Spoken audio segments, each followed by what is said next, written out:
gufata umwanya. Our hosting is going to thank you for this opportunity, taking this your life, your busy life. Thank you. Nimara kubashimira umushumba pasiteri kuva Danemark arasenga, uhita umusobanurira isengesho asenga ryo gusoza anabasengera umugisha, yatura n'umugisha ku basedwa no ku bantu bose badukurikiye. Yeah. The servant of God, the host, he's going to thank all of you. After he's thanking you, he's going to, other servant of God is going to pray for you.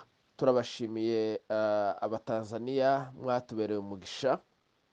We thank the people from Tanzania to be blessing for us. Bishop na Reverend tugiranye iminsi 2. Bishop and Reverend for 2 days. N'abandi Batanzania badukurikira twatumiye.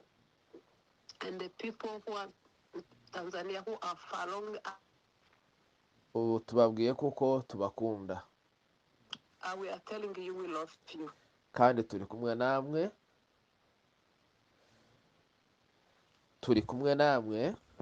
We are with you. Muri uru rugendo rwo kuja mu ijuru. And this is journey to go to heaven. Dutanze intasho ku miryango yanyu. They are sending the greeting to your families. Muturamukirize abadamu n'abana. Please say hello to all your children and your wives. Murababwira ngo niba turayabasuhuje. They say wake up. Is sending a message to say hello to you. Duterana umunsi ku munsi. We gathering day to day. Dushimira n'abasedwa babanye natwe.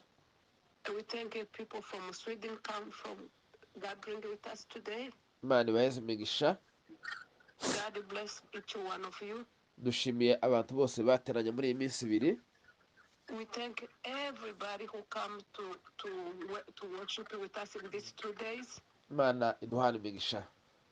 Let God bless all of us together. Reka dusabe umushumba kuva muri Danemark afungure telefone, azamure isengesho, asenge umusobanurire.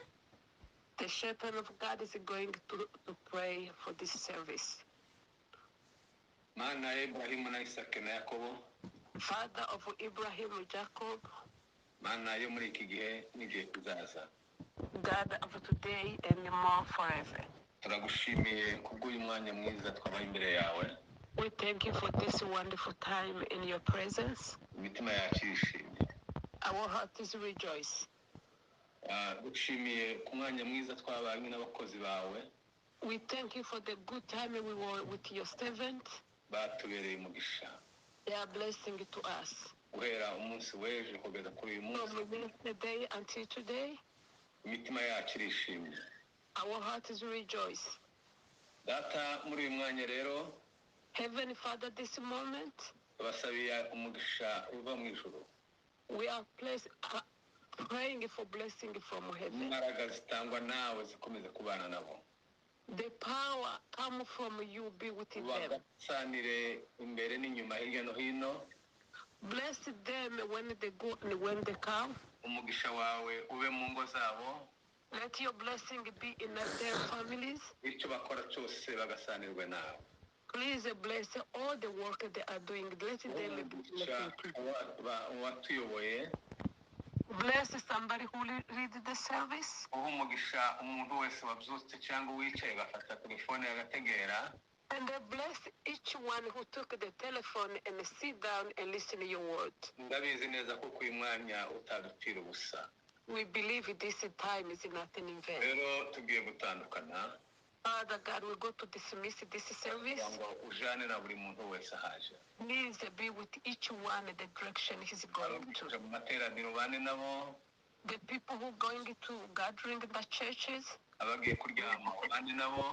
People who are going to sleep, be with them. Tuzongere duhure twese dushima izina ryawe. Please God, when we meet tomorrow, we go to praise your name. Ubuntu bwawe n'amahoro yawe. Let your faithfulness and your peace bwana na muri muntu wese mu izina rye. be with each one of us in Jesus' name we pray.